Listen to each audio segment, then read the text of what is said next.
What's up guys, welcome back once again. Today we're gonna talk about the movie Squid Game. इस movie के starting scene में हमें इस movie का main character स्योंग को दिखाया जाता है और आज उसकी बेटी का बर्थडे होता है, इसीलिए स्योंग की मदर उसे कुछ पैसे देती है ताकि वो अपनी बेटी को डिनर पर ले जा सके। लेकिन अब स्योंग को और पैसों की जरूरत होती है, तो इसीलिए वो अपनी मदर का ATM कार्ड भी चुरा लेता है। इसके बाद वो अपनी मदर के सारी सेविंग चुरा लेता है और उन पैसों को वो लगा देता है हॉर्स राइडिंग में और इसी गेम में वो 4 मिलियन वॉन जीत जाता है। अब स्योंग ने एक कंपनी से बहुत सारे पैसे उधार ले रखे थे, तो इसीलिए वही लोग उसके पीछे पड़ जाते हैं। इसके बाद वो स्योंग को पकड़ ही लेते हैं और वो उसे काफी मारते हैं। और जब स्योंग उनके पैसे लुटाने के लिए अपनी पॉकेट चेक करता है तो वो देखता है कि उसके पास तो पैसे हैं ही नहीं, यानी वही पैसे जो कि उसने हॉर्स राइडिंग में जीते थे। और तभी उसे याद आता है कि जब वो इन लोगों से बचकर भाग रहा था तो तभी वो एक लड़की से टकरा गया था, तो जरूर उसी लड़की ने उसकी जेब काट ली होगी। अब क्योंकि स्योंग के पास पैसे तो होते ही नहीं, तो इसीलिए वो लोग उसे 1 महीने का और टाइम देते हैं जिसमें कि वो उनके पैसे लौटा दे। इसके बाद स्योंग कुछ पैसों का अरेंज करता है और अपनी बेटी को डिनर पर ले जाता है। इसके बाद स्योंग जल्दी से स्टेशन पर पहुंचता है, लेकिन अनलकीली उसकी ट्रेन मिस हो चुकी थी। और जब स्योंग वहां पर बैठकर ट्रेन के आने का इंतजार कर रहा था कि तभी अचानक से उसके पास एक आदमी आता है और ये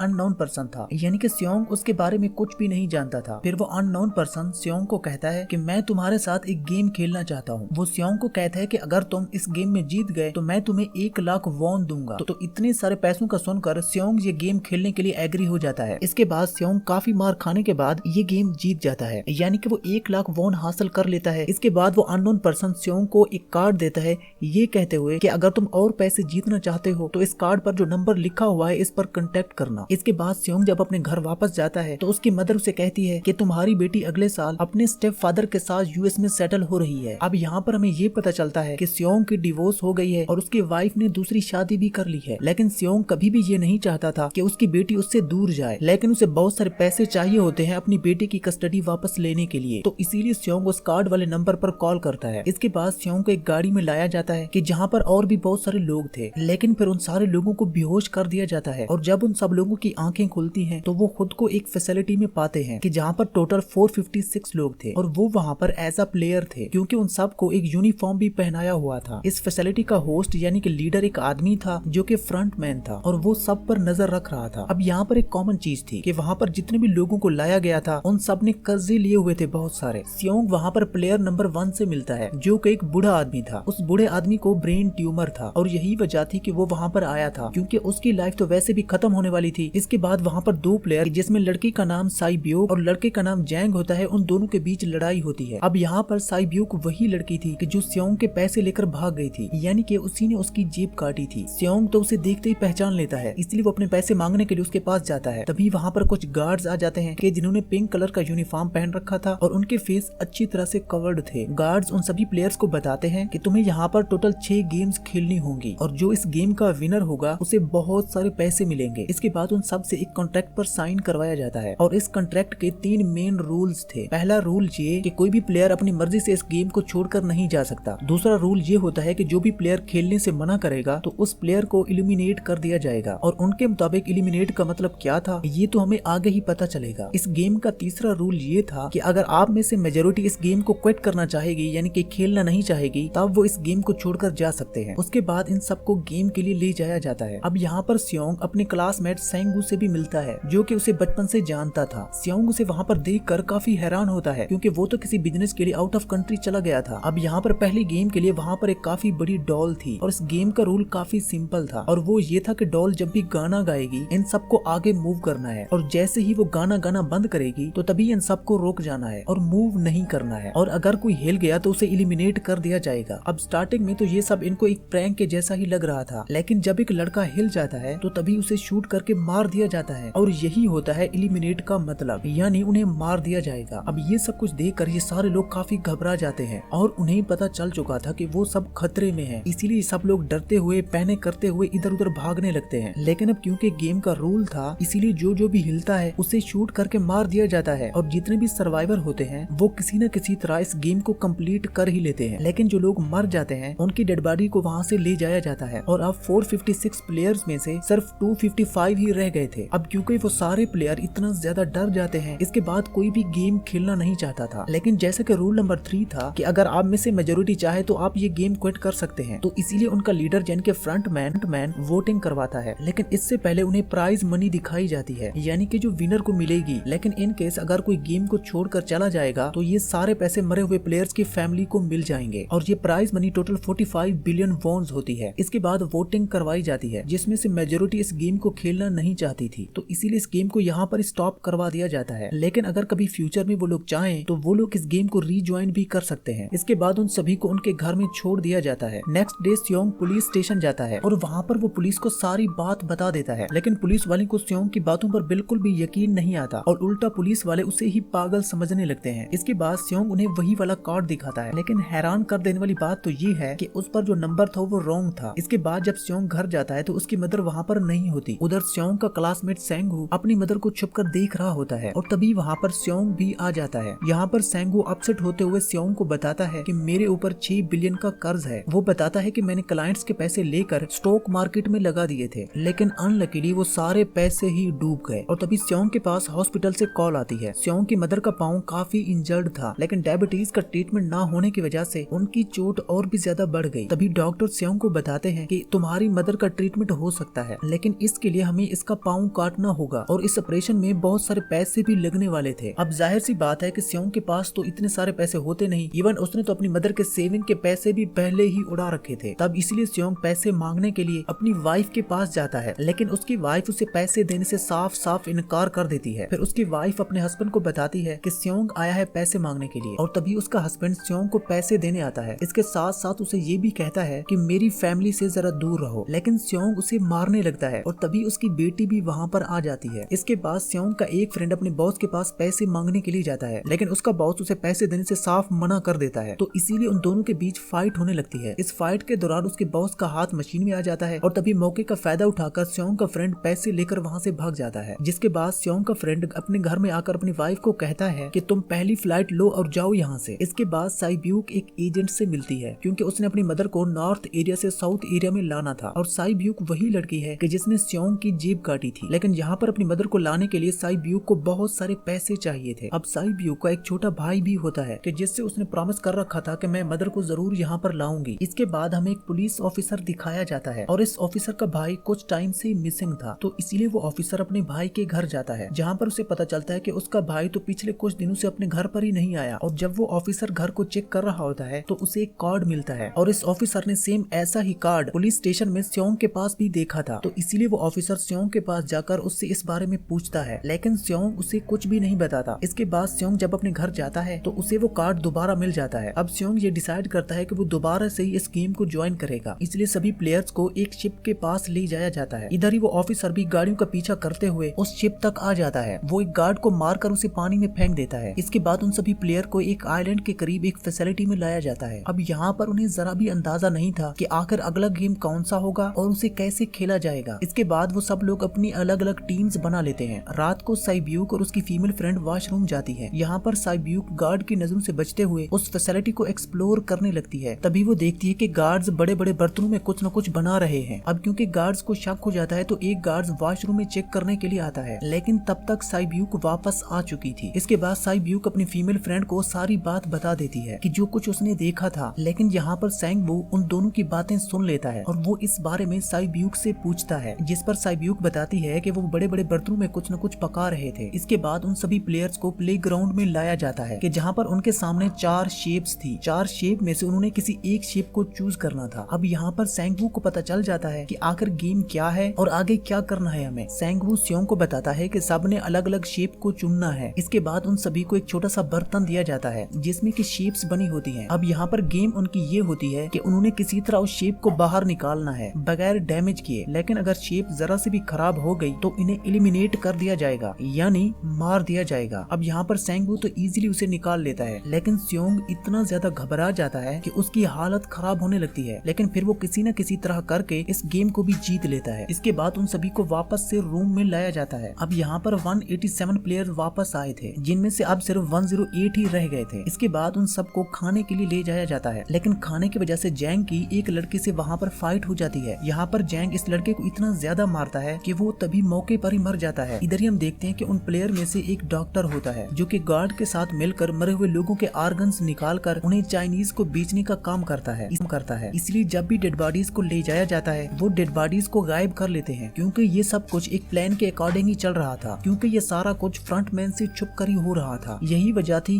कि उन्होंने कंट्रोल रूम में भी अपना एक आदमी बिठा रखा था जो कि उन लोगों की सारी वीडियो फुटेज डिलीट कर देता था, और गार्ड्स तो डॉक्टर को गेम के बारे में पहले ही बता देते थे ताकि वो सरवाइव कर सके। यहाँ पर एक गार्ड उसी प्लेयर डॉक्टर को बताता है कि आज हमने सभी प्लेयर्स को जानबूझकर खाना कम दिया है ताकि वो आपस में लड़ने लगे, जिससे होगा ये कि सारे वीक प्लेयर गेम से आउट हो जाएंगे। इसके साथ ही गार्ड उस डॉक्टर को अगली गेम के बारे में भी बता देता है। अब 30 मिनट के बाद यहाँ पर लाइट्स ऑफ होने वाली थी। अब यहाँ पर सैंगवू को पता था कि जैंग की टीम यहाँ पर कुछ न कुछ उल्टा करने की कोशिश करेगी, इसलिए वो उसकी टीम को अपने पास बुलाकर उन्हें रिलैक्स रहने के लिए कहता है। उधर वो जो डॉक्टर प्लेयर होता है वो जैंग की टीम में ही शामिल हो जाता है। यहाँ पर डॉक्टर जैंग को बता देता है कि आखिर अगला गेम क्या होने वाला है। इसके बाद टाइम होते ही लाइट्स ऑफ हो जाती हैं। लाइट्स ऑफ होते ही जैंग अपनी टीम के साथ मिलकर सभी लोगों को मारने लगता है। जैंग एक लड़की को मारकर साइब्यू को मारने के लिए जाता है, लेकिन तभी स्योंग उसे बचा लेता है। इसके बाद गार्ड्स वहाँ पर आकर उन सभी को रोक लेते हैं। इसके बाद अब टोटल 80 लोग रह गए थे। इसके बाद उन सभी को तीसरे गेम के लिए ले जाया जाता है। अब यहाँ पर उन सभी को 10-10 प्लेयर की एक टीम बनाने के लिए कहा जाता है, और वो लोग ऐसा ही करते हैं, अपनी अपनी टीम बना लेते हैं। अब क्योंकि जैंग को अगली गेम के बारे में पहले ही पता होता है, इसीलिए वो साइब्यू की फीमेल फ्रेंड को अपनी टीम में नहीं रखता और वो अपनी टीम में सिर्फ मर्दों को ही रखता है। इसके बाद सैंगवू भी अपनी एक टीम बना लेता है। अब क्योंकि उन्हें एक प्लेयर की जरूरत थी, इसलिए साइब्यू की फीमेल फ्रेंड उनकी टीम में शामिल हो जाती है, और ये गेम असल में टग ऑफ वार का होता है, यानी कि उन्होंने अपने सामने वाली टीम को नीचे गिराना था। इसके बाद गेम स्टार्ट हो जाती है। अब जैंग की टीम बड़ी आसानी के साथ इस गेम को जीत लेती है। इसके बाद बारी होती है सैंगवू की टीम की। तब प्लेयर नंबर 1 यानी कि वो बूढ़ा आदमी कहता है कि मैंने अपनी जिंदगी में बहुत सारी टग ऑफ वार्स खेल रखी है, इसीलिए वो उन सबको गाइड करता है कि आखिर इस गेम को कैसे जीता जा सकता है। तो इसीलिए वो लोग किसी न किसी तरह करके इस गेम को जीत जाते हैं। फिर दिखाया जाता है कि 30 मिनट के बाद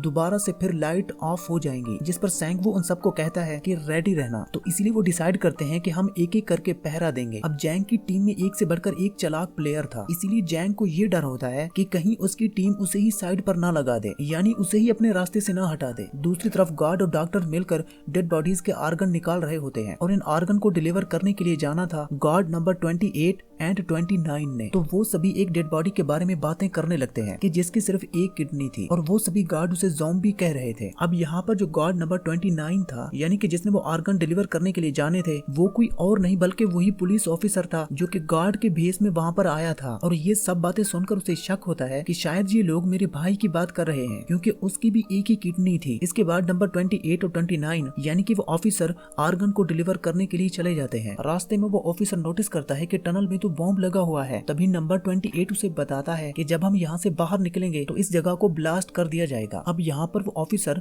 नंबर 28 से और भी ज्यादा इन्फॉर्मेशन लेने की कोशिश करता है, इसीलिए नंबर 28 को उस पर डाउट होने लगता है, इसीलिए वो ऑफिसर को अपना फेस दिखाने के लिए कहता है। अब यहाँ पर वो ऑफिसर अपना फेस दिखा देता है और साथ ही उस पर गन पॉइंट भी कर देता है। इसके साथ ही वो ऑफिसर एक किडनी वाले आदमी के बारे में पूछता है कि आखिर वो कौन है जिसे तुम ज़ॉम्बी कहते थे, जिस पर वो नंबर 28 उसे कहता है कि वो तो एक लड़की थी। अब यहाँ पर नंबर 28 उस ऑफिसर को कहता है कि तुम लीडर के रूम में जाकर सारी इन्फॉर्मेशन देख सकते हो, वहाँ पर सबका डाटा है। ये जानने के बाद वो ऑफिसर नंबर 28 को मार डालता है। उधर वो डॉक्टर गार्ड से अगले गेम के बारे में पूछता है, लेकिन इस पर गार्ड को भी अगले गेम के बारे में पता नहीं होता, और तभी इसीलिए डॉक्टर को गुस्सा आ जाता है और वो एक गार्ड को पकड़ लेता है, और तभी देखते ही देखते उनकी फाइट होने लगती है। इसी फाइट के दौरान डॉक्टर एक गार्ड को मार कर वहाँ से भाग जाता है। इसके बाद एक गार्ड भी उसका पीछा करता है और वो दोनों प्ले ग्राउंड में ही आ जाते हैं। यहाँ पर गार्ड डॉक्टर को अपनी बातों में फंसा कर उसे मारने ही वाला होता है, लेकिन तभी लीडर यानी कि फ्रंटमैन आकर उसे मार डालता है, और बाद में वो उस डॉक्टर को भी मार डालते हैं, और साथ साथ उन्हें वहीं पर नंबर 28 की भी डेड बॉडी मिल जाती है, जिससे उन्हें ये पता चल जाता है कि फैसिलिटी में कोई और बंदा घुस चुका है। उधर वो ऑफिसर लीडर यानी कि फ्रंटमैन के ऑफिस तक पहुंच जाता है। तभी वो चेक करते करते एक ऐसे रूम में जाता है कि जहाँ पर सबके रिकॉर्ड्स थे, और जब वो ऑफिसर रिकॉर्ड चेक कर रहा होता है तो उन्हें सभी विनर की एक लिस्ट मिलती है कि जिसमें उसके भाई का भी नाम था, यानी वो भी कभी विनर था। इसके बाद सभी सभी प्लेयर को फोर्थ गेम के लिए ले जाया जाता है, जहाँ पर इन सबको अपना अपना पार्टनर चुनने के लिए कहा जाता है और वो प्लेयर करते भी ऐसा ही है, अपना अपना पार्टनर चुन लेते हैं। साइब्यू की फीमेल फ्रेंड भी अपना पार्टनर ढूंढने की कोशिश करती है, लेकिन कोई भी उसका पार्टनर बनने को तैयार ही नहीं था। इसके बाद सभी प्लेयर्स को 10-10 मार्बल्स दिए जाते हैं। असल में ये गेम ऐसी होती है कि एक प्लेयर को अपने पार्टनर से सारे मार्बल्स लेने होते हैं बगैर किसी जोर जबरदस्ती किए। इसके बाद जो दूसरा पर्सन होगा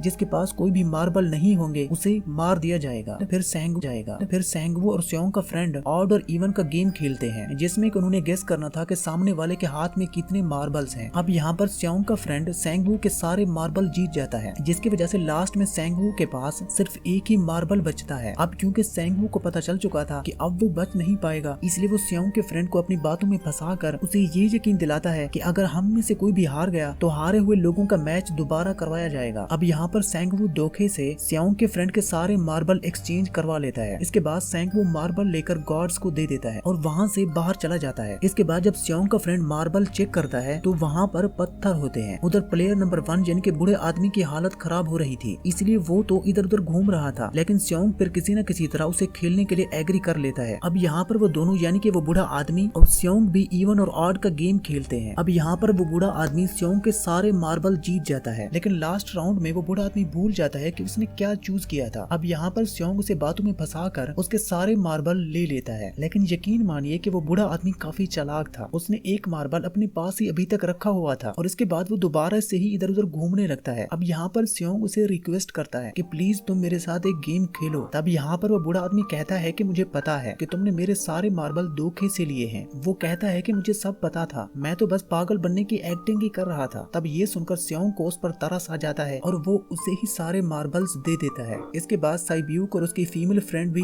गेम खेल रही होती है। इनकी गेम ये होती है कि जो भी मार्बल को दीवार के ज्यादा करीब फेंकेगा वही जीतेगा। पहले साइब्यूक अपने मार्बल फेंकती है, लेकिन जब साइब्यूक की फ्रेंड की बारी आती है तो तभी वो अपने सारे मार्बल फेंक देती है। लेकिन जब साइब्यूक ये देखती है तो वो अपनी फ्रेंड को दोबारा फेंकने के लिए कहती है, जिस पर वो उसकी फ्रेंड कहती है कि नहीं साइब्यूक, मैं बिल्कुल अकेली हूँ, मेरे पीछे तो कोई भी नहीं है मेरी फैमिली में, लेकिन अगर तुम्हें कुछ हो गया तो ये अच्छी बात नहीं है। तुम्हारे पीछे तुम्हारा छोटा भाई है, तुम्हारा वेट कर रहा है। और इसी वजह से साइब्यूक की फ्रेंड को मार दिया जाता है। इसके बाद उन सभी की डेड बॉडीज को यहाँ से ले जाया जाता है। इसके बाद वो सब वापस से रूम में आ जाते हैं। यहाँ पर जैंग देखता है कि साइब्यूक की वो वाली फ्रेंड तो अभी तक जिंदा है, जो कि बड़ी आराम से बैठी हुई थी। अब यहाँ पर हमें पता चलता है कि साइब्यूक की ये वाली फ्रेंड जैंग की भी फ्रेंड थी, लेकिन अब क्योंकि उन दोनों के बीच किसी बात को लेकर झगड़ा चल रहा था तो इसी वजह से जैंग की वो फ्रेंड उसे गोली करने लगती है। इसके बाद हमें दिखाया जाता है कि फ्रंटमैन को एक डेड बॉडी के पास उसी ऑफिसर का आईडी कार्ड मिल जाता है। तभी फ्रंटमैन को पता चलता है कि उसके सारे वीआईपीज आ चुके हैं, तो इसीलिए फ्रंटमैन उन्हें लेने के लिए चला जाता है। फिर सारे वीआईपीज को उनके रूम तक ले जाया जाता है। इसके बाद फ्रंटमैन वीआईपीज के आने के बारे में एक और आदमी को जाकर बताता है और यही आदमी सबका लीडर होता है, यानी कि मेन होता है। और ये कौन होता है हमें आगे जाकर पता चलेगा। इसके बाद नेक्स्ट डे उन सबको 5वीं गेम के लिए लाया जाता है, जहाँ पर 1 से लेकर 16 तक नंबर पड़े होते हैं और वो सभी प्लेयर अपना अपना नंबर ले लेते हैं।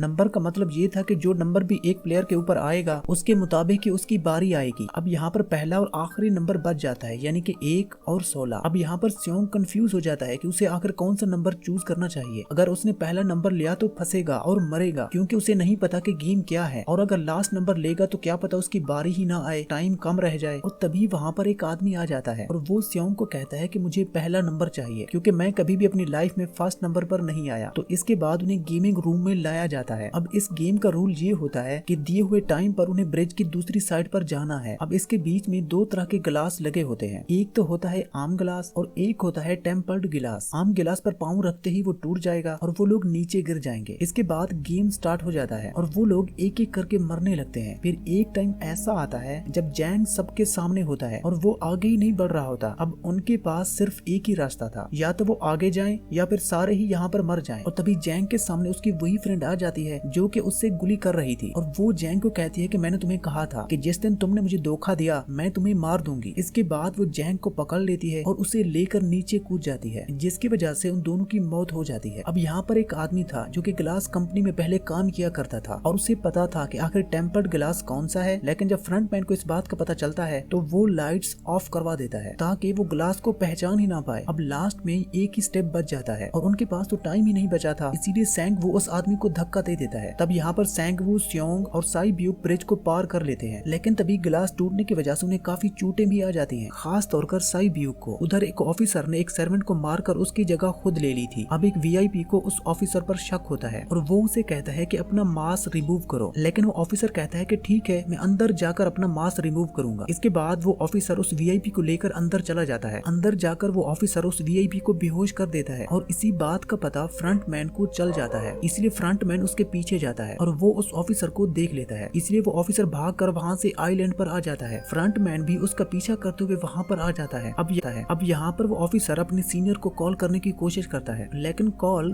कट हो जाती है। फिर वो ऑफिसर उन्हें सारे सबूत भेजने की कोशिश करता है, लेकिन वहाँ पर नेटवर्क नहीं था। इसके बाद फ्रंटमैन ऑफिसर को पकड़ लेता है और उसे उनके साथ चलने के लिए कहता है, लेकिन वो ऑफिसर तो उस फ्रंटमैन पर गोली ही चला देता है। इसके बाद फ्रंटमैन अपना मास्क उतार देता है। तभी वहाँ पर ऑफिसर देखता है कि वहाँ पर कोई और नहीं बल्कि उसका अपना भाई है वो। इसके बाद ऑफिसर का भाई यानी कि फ्रंटमैन अपने भाई को ही शूट कर देता है और वो जाकर पानी में गिर जाता है। उधर ग्लास लगने की वजह से साई ब्यूक काफी इंजर्ड हो चुकी थी और उसका बहुत सारा खून भी बह रहा होता है। इसके बाद तीनों सर्वाइवर को डिनर के लिए ले जाया जाता है और उनके पास एक एक नाइफ भी रख दिया जाता है, यानी कि रात के वक्त उन तीनों में से कोई भी एक को मार देगा। तभी स्योंग नोटिस करता है कि साई ब्यूक की हालत काफी खराब है, इसलिए वो साई ब्यूक को कहता है कि फिक्र मत करो, हम दोनों साथ हैं और इस गेम में हम दोनों मिलकर सैंगवू को हरा देंगे। इसके बाद हम दोनों यहाँ से बाहर निकल जाएंगे और पैसों को आधा आधा ही डिवाइड कर देंगे। साई ब्यूक उसे बताती है कि मेरा एक छोटा भाई है कि जिसे मैं ऑर्फन एज में छोड़कर आई हूँ और अगर हम दोनों में से कोई भी यहाँ से जिंदा बचकर बाहर जाएगा तो उसे उन दोनों की फैमिलीज का ख्याल रखना होगा। अब साई ब्यूक की हालत काफी खराब थी, उसे डॉक्टर की जरूरत थी, इसलिए स्योंग कोई मदद लाने के लिए जाता है, लेकिन जब तक वो वापस आता है तब तक सैंगवू साई ब्यूक को मार चुका था। इसके बाद अगले दिन उन दोनों सर्वाइवर को गेम नंबर 6 के लिए ले जाया जाता है। गेम का रूल बड़ा ही सिंपल था, या मार दो